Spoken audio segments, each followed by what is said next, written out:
Саламатсыздар ма балалар? Қазір бізге ана тілі сабағы. Барлығымыз назарымызды сабаққа аударайық. Алдымен сабақты бастамас бұрын, мына жерде мен сіздерге қораптың ішіне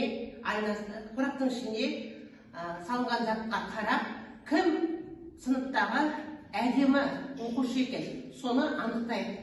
Ал кім шығады кәне?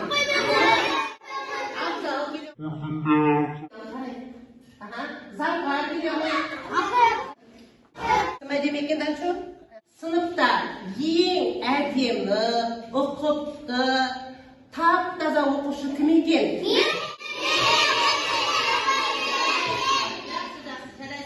Сонда сыныптағы барлық оқушыда қандай екен? Таза, әдемі, ұқыпты екен. Мен сендерге қазір түгел назарымызды аударайық сабаққа.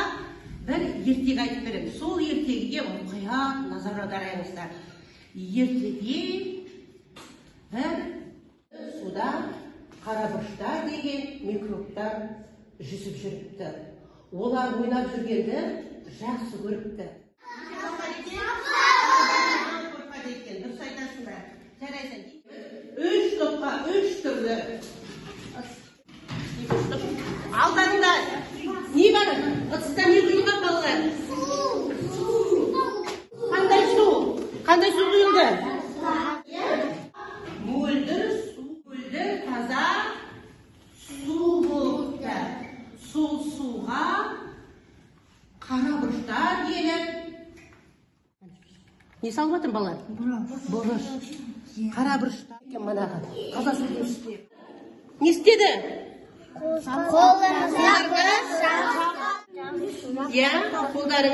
жабысып қалған екен. Қазір мына сабынды сол суға қолдарыңа тигізең. Қарай қойыңдаршы.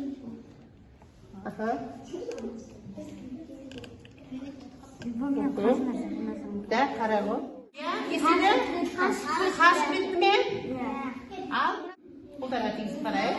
Қолдарын суға салып қарай қойыңдар. Не істеді? Қашып кетті, е? Жарайсыңдар. Қандай қорытындыға келді? Не істейді екен? Қолымызды үнемі қалай жүру екен? Қолымызды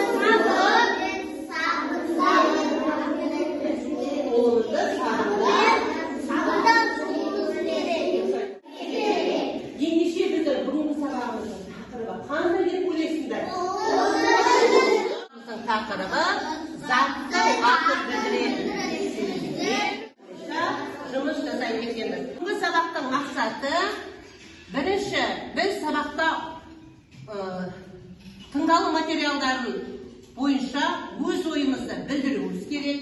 Мұғалімнің қолдауымен мәтіннің сюжеттік суреттердің мазмұны бойынша сұрақтар қою және сұраққа жауап беруіміз керек. Жоғарғы және төменгі сызықтарды сақтап, әр элементтерін көркем және әдемі жазуымыз керек екен. Заттың атын білдіретін сөздерге сұрақ қойып, оны орындауымыз керек екен. Біздің бүгінгі сабақтағы мақсатымыз. Қолыңды жу мәтінінің авторы Серікбол. Танысып көрейік. Серікбол Хасан 1987 жылы Атырау облысы Құрманғазы ауданы Нұржау ауылында дүниеге келген. Көбелек, Қаусар атты жеке жинақтары шығарып көрген. Ақын жазушымыз екен, Атырау облысының жерлес ақын жазушымыз екен. Жарайсыңдар. Енді балалар мен сіздерге қолыңды шу өлеңін мәнерлеп оқып беремін. Мұқият назар аударып отырыңыздар. Қолыңды шу, қолға сабын алып, мөлдір суға салып, жуу керек жиі, ақ көбікке малып. Жасыл, қызыл ағын, қолдана бер дәрін. Жуынғанда дәйім, қолда тұрсын сабын. Қиын емес бұлда, тазалық бар мұнда. Таңда, түсте, кеште, қол жуудан тынба.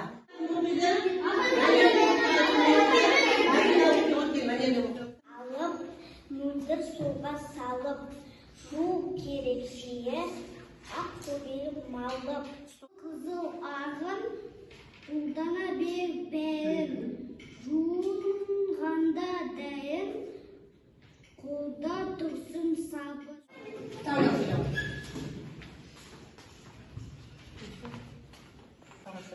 Қиын емес қолда, тазалық бар мұнда, таңда түсте кеште, қозудан тында. Жарайсың, тамаша.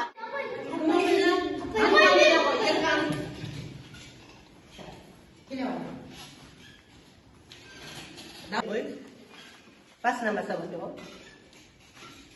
Қолыңды. Қолға сабын алып, мөлдір суға салып, жуу керек жиі, ақ көкке малып. Қолдана бер бәрін, жуынғанда дәйім, қолда тұрсын сабыр. Жарайсың. Ерхан, так, балалар бері қарайды. Бұл өлеңді оқыған кезде дескриптор бойынша бір-бірімізді бағалап көрейікші. Не істеуіміз керек? Берілген өлеңді мәнерге оқиды. Ал кім ойлайсыңдар? Кім айтады? Дескриптор бойынша. Дескриптор бойынша абзал қолды жу өлеңін жақсы оқыды. Дескриптор бойынша Ерхан қалай оқыды деп ойлайсыздар осы өлеңді? Сұрақтарға жауап бере алды ма? Кім айтады? Кім айтады? Айткен айта ғой. Дескриптор бойынша Ерхан берген тапсырманы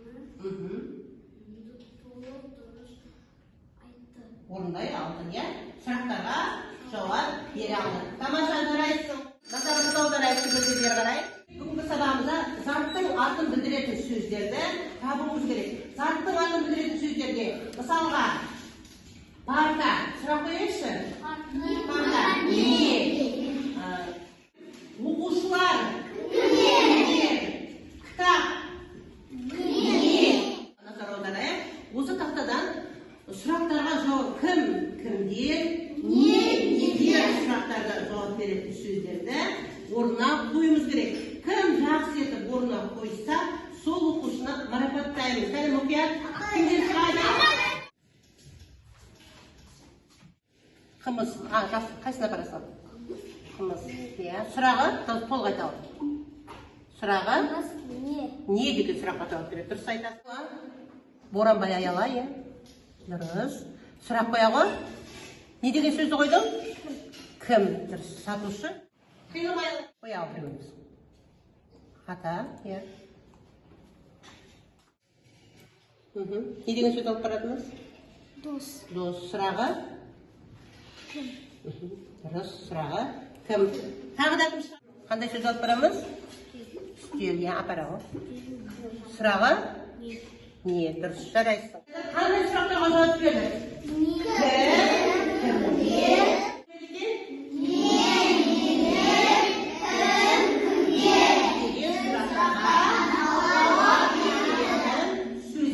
Бұл заттың несін білдіреді? Атын білдіретін сөздер екен. Тамаша, жарайсыңдар балалар. Бүгінгі сабақта тапсырмаға жақсы түсіндік, иә? Уақыт, 5 минут уақыт беремін. Ал қазір бастаймыз. Мына қоңырауды соққан кезде бастаймыз. 1, 2, 3, 4, 5. Ал бастаймыз. Дыбысты. Абын сүлгі сөзіне дыбыстық талдау жасай қояйық. Ал жасай қояйық. Қысқартып жасай қояйық. Дұрыс. Әдеметті көркем тұзамыз балалар. Екі жуан, е?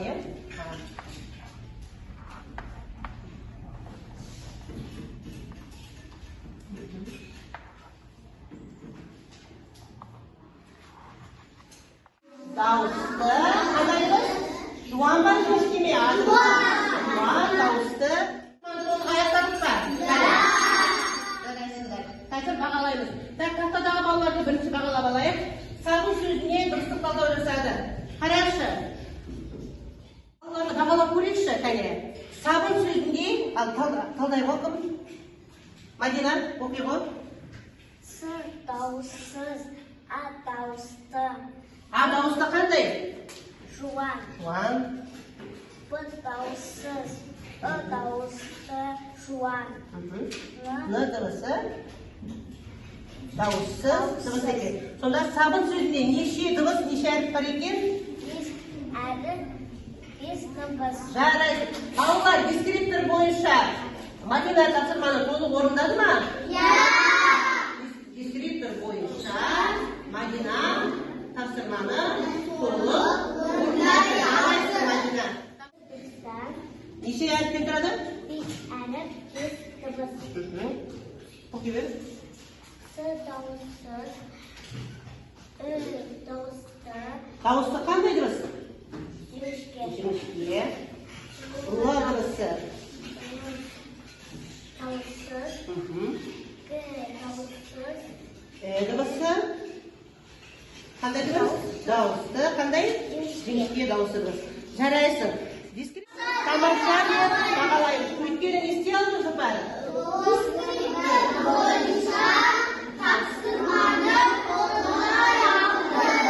Жарайсың жұпар. Енді жақсы етіп демалып, сергіп алайықшы. Бәріміз орнымыздан тұрайық.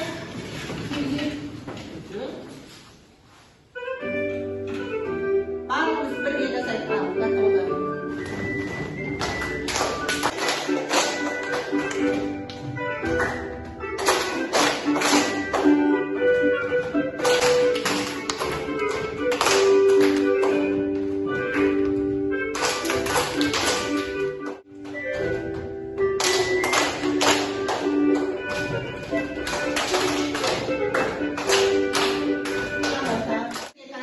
Топтық жұмыс берем, топтық жұмысты бірлесіп орындауымыз керек. Яғни кім, кімдер, нелер сұрақтарына жауап беретін сөздерді табуымыз керек.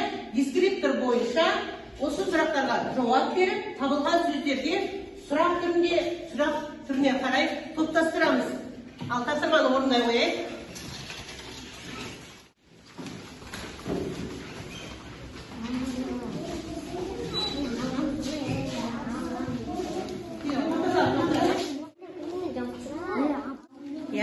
Топтасып, орындай қойып. Аяқтадық па балалар тапсырманы?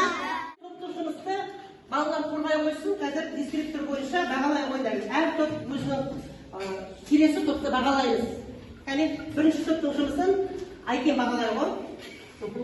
Айтағы, дискриптор. Дискриптор Атақ кішкене араққа. Бірінші топтың жұмысын дискриптор бойынша бірінші топтың жұмысын тамаша деп бағалаймыз. Себебі кім-кімдер нелер сұрақтарына толық жауап берді. Жарайсың. Бірінші топтың жұмысын өте жақсы деп бағалап тұр екен. Жақсы. Екінші топтың жұмысын Азал сен бағалай қой. Қайта қой. Дискриптор бойынша екінші топты тамаша деп бағалаймыз. Өйткені кім-кімдер нелер деген сұрақтарына дұрыс жауап бере алды. Үшінші топтың Жұмысын жақсы деп бағалаймыз. Тек жақсы деп бағалайсың ба, әлде өте жақсы деп бағалайсың? Өте жақсы деп бағалаймыз.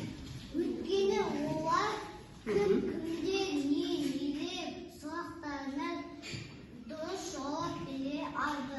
Жарайсың. Сонымен үш топтың оқушыларда бүгінгі сабақ бойынша заттың атын білдіретін сөздерге, яғни кім, кімге, нелер сұрақтарына толық жауап бере алды. Жарайсыңдар. Үш топта өте тамаша отыра қойыңдар. Жұптық жұмыс берем балалар қазір орындай қоямыз. Яғни нұсқаулыққа назар аударамыз. Сөз жұмбақты дұрыс шешіледі, сөйлемді аламыз, құрастыруымыз керек екен. Жұптық жұмысты орындай қоямыз барлығын. Бойынша Бибінұр мен Мадинаның жұптық жұмысын өте тамаша деп бағалаймыз. Өйткені олар топтық жұмысты өте қалай орындады? Жақсы орындады екен. Жарайсыңдар. Жақсы келесі Мадина. Дискриптор бойынша Мирас пен Аялымның жұптық жұмысын өте жақсы деп бағалаймын. Өйткені олар жұптық жұмысын өте тамаша орындады. Жарайсыңдар балалар. Екі жұпта Қалай орындаған екен балалар жұмысты? Жақсы орындаған екен. Жарайсыңдар. Мына жердегі бейнероликке назар аударайық. Бұл бейнероликте бүгінгі тақырып бойынша сіздерге толық түсінік берілген екен. Мұқият қарайық балалар бейнероликке.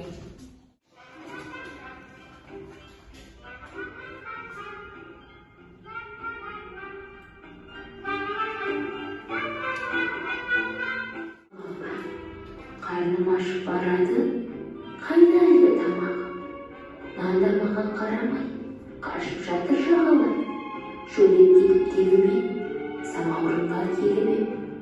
Ұстатпауға бекініп, ол да кетті секіріп. Бұл не сонда, мәні не? Не боп қалды бәріне?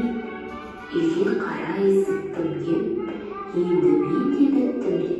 Бетімнің сабынменен кетірдім. Аямадым сабын.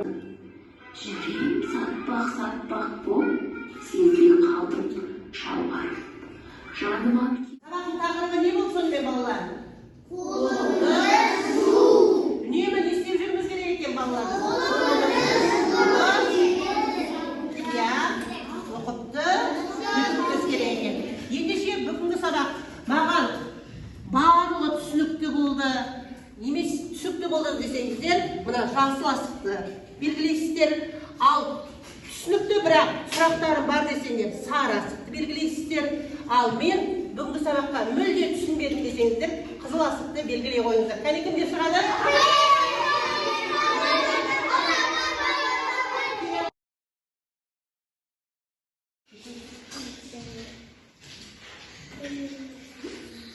Сонда бүгінгі сабақ саған барлығы түсінікті болды ма? Толық айта ғой. Бүгінгі сабақ маған түсінікті болды. Барлық тапсырмаға түсінің ғой, бүгінгі сабақ бойынша. Жарайсың, отыра ғой. Келесі.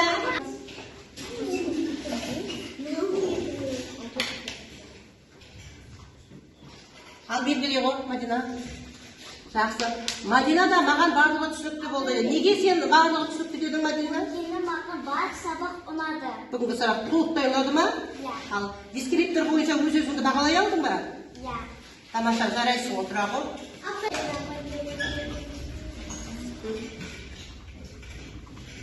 Белгілей ғой.